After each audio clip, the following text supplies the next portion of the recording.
One wonders where our pain comes from. Anger, is it something we were taught? Something learned? Fear, was it planted or created? We wander around blaming others for the deficiencies and pain in our lives, as if we have no control over anything in our day-to-day existence. Could this be true, that we have no power over what happens to us every day as we drift through this life? Is this what you believe? To be angry at the person who cut you off on the freeway? To fight with your spouse? Over what? You don't even remember what it was about, do you? Where do all these feelings come from? Where do our issues reside? Where do our sorrows hide? Are our issues of our own creation or from another time? As I spend my energy experiencing these very thoughts and questions while in Rome writing this book, I have come to the realization that for me, it seems the universe, or God, has planted a seed in my heart to explore these questions. I have been brought back to Rome, to Italy, where my history resides, my roots. While here, my energy has brought my emotions from one extreme to another, from heaven to hell. Is this not what our lives should encompass? The full circle of intensity and feelings, digging into the very core of our existence, to reach a place inside where we can genuinely feel the answers, not just hear them spoken, not just read them or know them, but really feel them deep inside. An excerpt from My Italian Therapy, Chapter 7, Healing Pain from Past Generations, written and narrated by Gina Fiore, available on Amazon Audible. The exit's Pompeii, and there's Vesuvius, and my apartment is 5 minutes from here, so it's in the shadow of Vesuvius. Seriously, that volcano better behave itself for the next 5 days. Hi, I'm Gina Fiore, and this is my channel. And I wanted to preempt what's coming at the end of this video with just a quick little intro. This video is going to be very different than any other because I was accosted outside of Naples in Torre del Grecco. So hang till the end of this video and you'll see what happened. It was horrendous, and it took me a very long time to decide whether or not I wanted to share this or just not mention it at all. I decided to make a separate video when I got home. It's taken me 2 months to do this because it was such an upsetting experience. And I do travel around the world for almost 30 years. I grew up in New Jersey, so pretty savvy. A lot of things don't bother me. I drive down to Mexico, and I've been all over the world. I've been in the Baltics after the war. I've been to Egypt, from Egypt to Turkey, from Croatia to Albania. I've been to Italy over the last 25 years, and I've been all over Italy. But this time, it was kind of the final straw for me. And if you stay tuned, you'll see why. Enjoy the rest of the video. And thanks for being here. Well, you can't get that much closer to Vesuvius. At least I don't want to. So my apartment's just like right down the street here. So Pompeii's not far, Vesuvius looming, and that is a cloud here. Look at those artichokes. Lettuce, it's fabulous. We got some fruit. And then we got Vesuvius over there.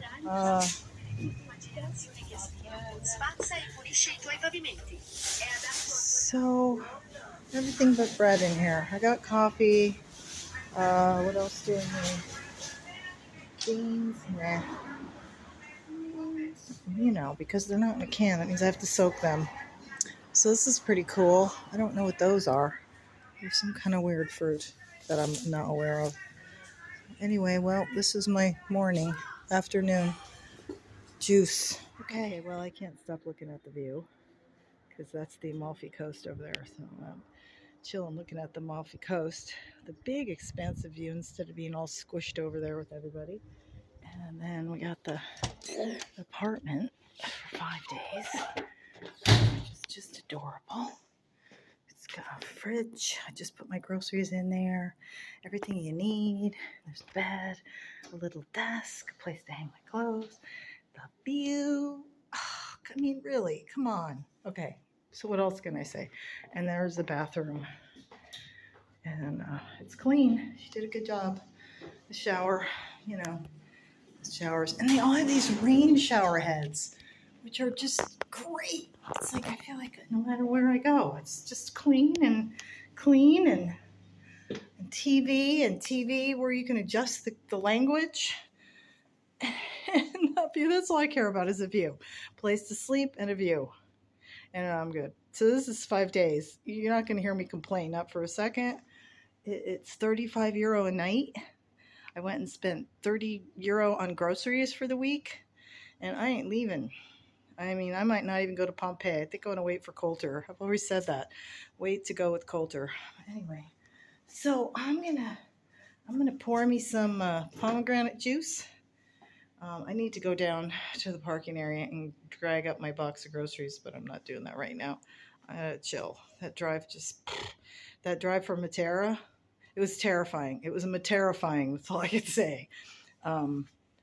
Basilicata is the mountains are so huge. It's like I felt like I was in Canada. I mean, there was glaciers up on top of them, you know. So anyway, okay, signing off from Naples, looking at the Amalfi Coast. Okay, you can't see it, but I've got a big gigantic smile on my face. That's my pomegranate juice. That is Salerno to my left. That is the Amalfi Coast, and that is Positano and Trani. And that is my view. And I'm thinking that that's either Ischia, and I think that is Capri, and that is in Naples. So, I mean, come on.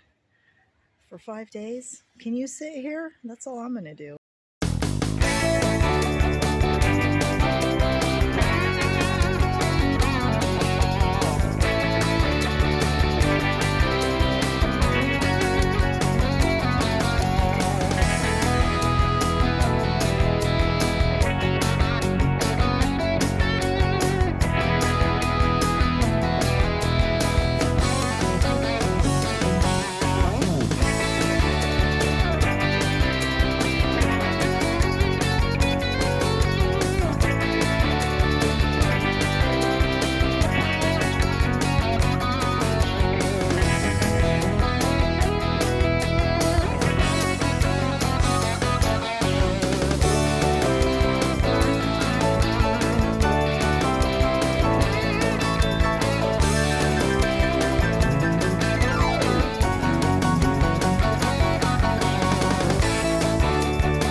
Okay, seriously, I've never been this close to Mount Vesuvius.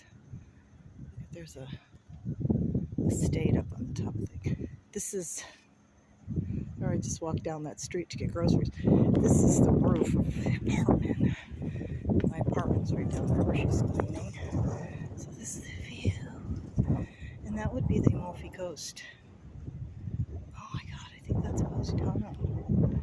So that's what you do. You drive past, and that is either Ischia or Capri. One or the other. I think that, I don't know, one or the other. I think that's Ischia. Anyway, so that's the Amalfi Coast, and that's Salerno. And I'm kind of in a little town not too far from Naples, and that is Naples, way over there. And this worked out perfectly. Fresh local eggs. I put them in a bag for you. No cartons. Just a little bit of dinner.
Herculaneum, named after the hero Hercules, was a small town in Campania on the west coast of central Italy, located some 8 kilometers southeast of present-day Naples. Boasting only a small harbor, its main advantages were its excellent climate and its seaside position.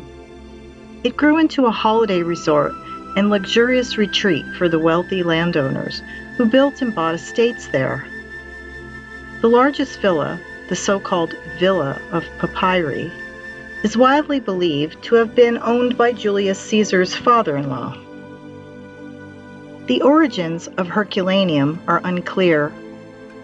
The name and the regularity of the urban planning suggests that it may have been connected with the Greek settlement at Naples, but the recorded languages used in the town are Oscan and then Latin, both native Italic languages.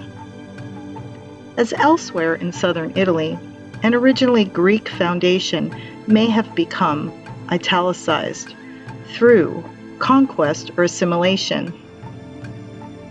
In the 4th century BC, Herculaneum was a member of the Samnite League, but was later allied to Rome.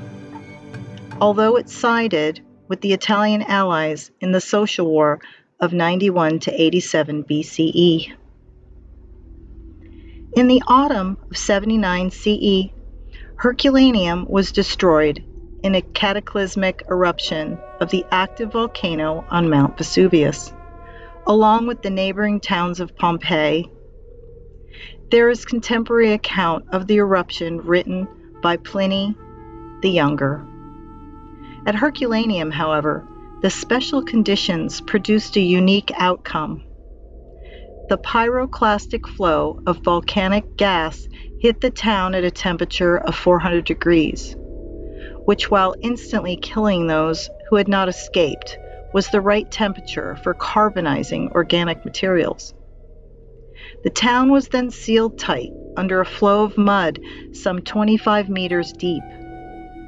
As a result, not only more durable items like statues, shops, sewers, baths, and a theater were preserved, but also wooden furniture, textiles, foodstuffs, human waste, and books. Deserted and forgotten after the eruption, the ancient site was rediscovered in the 18th century. Well diggers stumbled on the theater in 1738, a moment conventionally taken as the beginning of modern archaeology.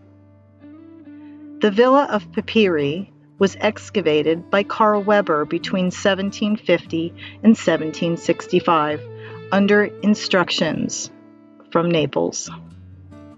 Weber produced detailed drawings of the Villa of Papyri, In spite of the hazards, it was explored by means of tunnels dug into and through the buildings. Among the many precious finds was one almost beyond belief. In the Villa of Papyri, some 1,800 fragmentary scrolls were discovered. The only library, the ancient Greco-Roman world, to survive in the modern era. Many of the statues are now in the Archaeological Museum in Naples. The Villa of Papyri, which contained the original library, has been reconstructed at the Getty Museum in Malibu, California.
After some limited efforts in the 19th century, extensive excavations began under the direction of the great Italian archaeologist Amedeo Maiori, who worked on the site from 1927 until 1961. The site as you see it today is largely the results of his efforts. In the 1980s, further excavations along the ancient shore, now several hundred meters inland, owing to successive eruptions by Vesuvius, revealed 300 skeletons of people who had hoped to escape the eruption by setting out to sea. In the 1990s, the atrium quarter of the Villa of Papyri was partly excavated, bringing to light at least 2 more levels below the one explored by Weber. The trench dug to give access to the villa also yielded new, unsuspected buildings and finds of sculptures and furniture. The layer of rock, which has preserved the remains of Herculaneum very well over the last 2 millennia, also makes it a difficult site to excavate, much more than Pompeii. An additional complication is the presence of the modern town on top of the ancient. Moreover, any excavations require much work to safeguard what has been uncovered.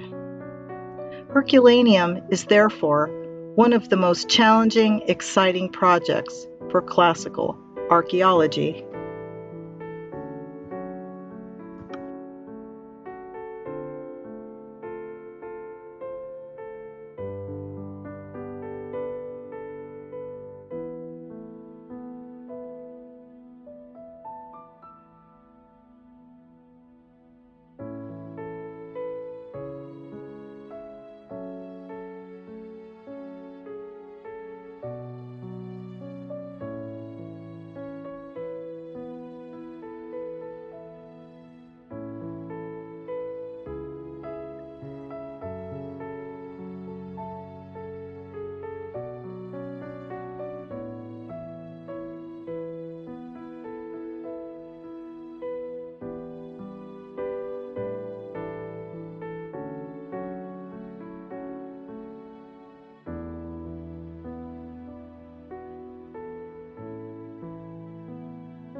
Jeez. It's like, look, it's like right outside my window of my room. That was amazing. I'm not a big fireworks person, but that was cool.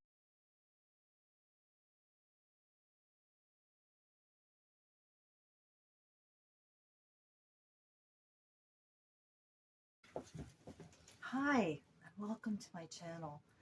I'm Gina Fiore, and if this is the first time you're seeing a video of mine, I don't want to present this part of the Naples video as a negative, because the rest of the episodes and my channel is to be in a positive light. But this has to be shared, my experience in Naples again. I want to briefly tell the viewers the experience I had while visiting Naples in January, staying in Torre del Grecco, which is just outside of Naples. To make a long story short, I had run out of minutes on my telephone, and before I was able to make it to the Naples airport, I had to get more minutes on my phone. So I went into a Vodaphone office on the way out of Torre del Grecco. I had to get gas, I had to get minutes on my phone, and there was something else I had to do that morning before I headed to the airport, and I was flying to Portugal to meet my son. Now, you need to know this. I love Italy. I've been traveling to Italy for 25 years, and I had spent about 6 weeks in southern Italy, including Calabria and Puglia. I drove up and down the coastline, and I stayed in marvelous, wonderful, amazing places, and it was just outstanding. And you can view my other episodes in Italy and Portugal for this past winter in 2023, 2024. But on my way out of Italy, southern Italy, south of Naples, I went into a Vodaphone office, and there was a woman there behind the counter. It was her store, and I basically just needed a SIM card, very simply, very easy. A $10, $20, $25 SIM card, just so I could find my way to the airport simply, and then have minutes for the GPS for the next 2 weeks in Portugal with my son. At the beginning of the time there, I gave her my phone and I told her what I wanted, and she spoke enough English. She understood what I wanted. Basically, what happened is she confiscated my telephone. I was in there an hour and a half, and I kept saying, I still don't have internet on my phone. And I ended up paying her. First, I paid her €10. Then I paid her another €20. To make sure that it was sufficient. I didn't care what it cost. I knew what the monthly service cost. It was fine. But then I started getting a little anxious because it was taking so long. And in the past, anytime I've ever gotten internet or a SIM card, it's a very simple procedure. And those of you who have gotten it, you know, your phone's unlocked, you go, you get a SIM card, they put it in just like that. 5 minutes. 30 minutes, 45 minutes. And plus, I hadn't been feeling well. I had spent 4 days in bed because I got sick the day before I went to Herculaneum. And I spent 4 days in bed. And I was leaving because I had to fly out that afternoon. It was the most horrendous experience. Frightening, to say the least. And I drive and go everywhere.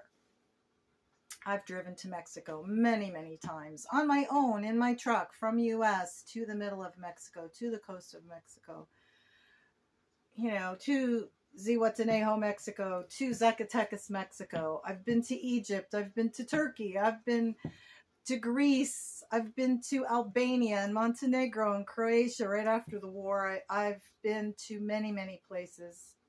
And honestly, this was one of the scariest times I've ever had. And I'll tell you about it in a minute. Oh, so part two. Part two. This is very challenging for me to talk about what happened, but I'm going to try and do it as quickly as possible. It makes me upset even talking about it at this moment. So after this time, I said, you know what? Don't worry about it. Let me have my phone. So I took my phone.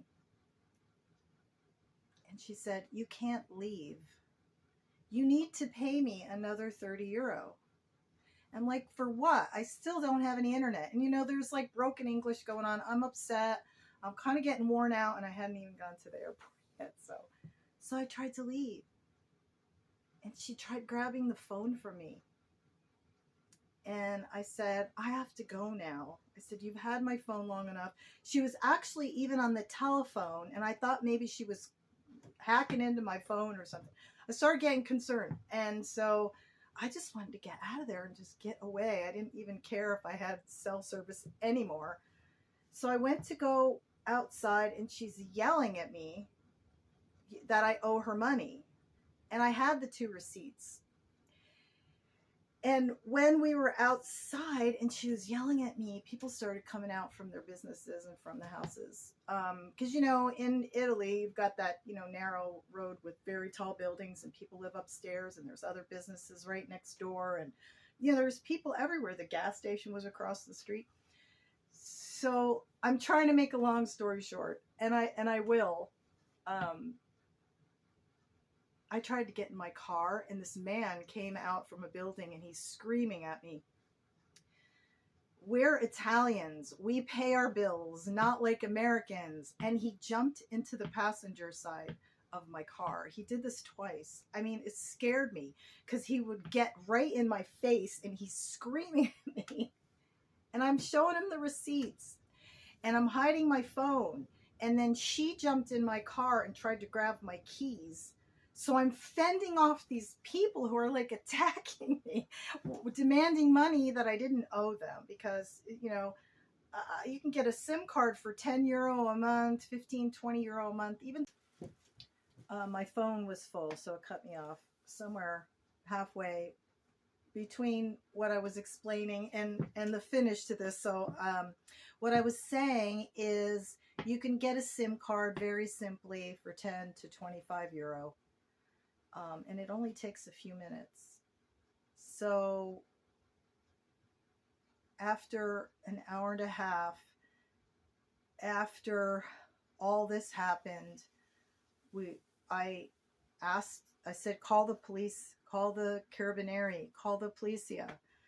And I locked up my car. I got out and I locked the car, and I walked away, and I walked down the street, and I was trying to get someone to help me. Nobody would help me. I went in and out of businesses. I went across the street to the gas station. I was asking people, passersby, to please call the police. Nobody would help me. It was like Day of the Dead. People were just coming out of everywhere. They were all looking, because she's screaming. She's still screaming as I'm walking down that I owed her money, that I was ripping her off, and all these things. Anyway, in the middle of the day, this was happening. In the middle of the day, I didn't do anything. The police show up. Long story short, they treated me like a criminal. They took my passport, and they said that I had to pay her.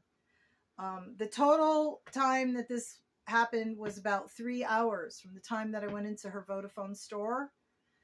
I was scared. I was tired. I was worn down because I had spent 4 days in bed in a beautiful apartment in Naples, outside of Naples, Torre del Grecco. To me, it's like a suburb town. It was horrible. And I've traveled all over the world. I've driven into Mexico. I've gone to Egypt. I went to the Baltics after the war, not too far after the war. Anyway, I don't have a problem going anywhere, dealing with any kind of people. This just brings to mind those people who have been accused wrongly, who have gone to prison. I didn't know if the police were going to arrest me, and I hadn't even done anything. I just basically went in to get a SIM card. I paid 10 euro, 20 euro. I paid 30 euro and I had no phone service. And then the person was trying to get more money from me and lied and was screaming and accosting me and, you know, aggressive, abusive. You know, Americans don't pay their bills. Well, that's a lie. You know, who are these people? They must do this for a living. I don't know. So eventually the police just dismissed me.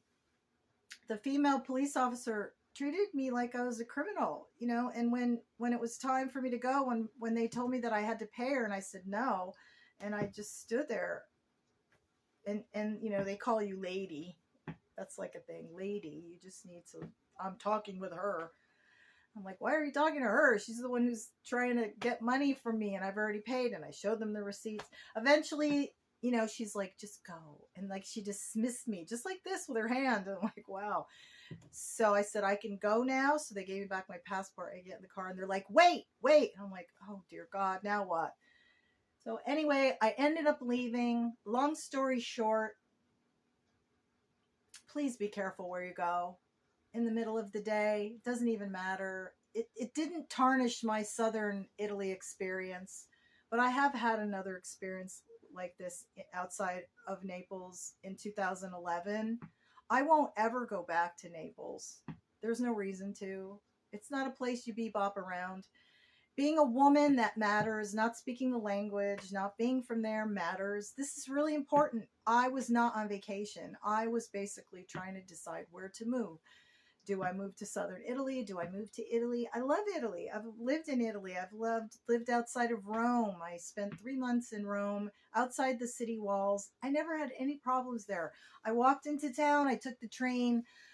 I walked at night. I walked back to my apartment anytime. You know, not like 2 o'clock in the morning, but this was in the middle of the day. And when you say Naples, it's basically the cities and southern Italy. Southern Italy to me has not enough infrastructure for me to move and start a business as a woman from the US. Yelling, we're Italians, we pay our bills, unlike Americans. Why do they think that? What is it?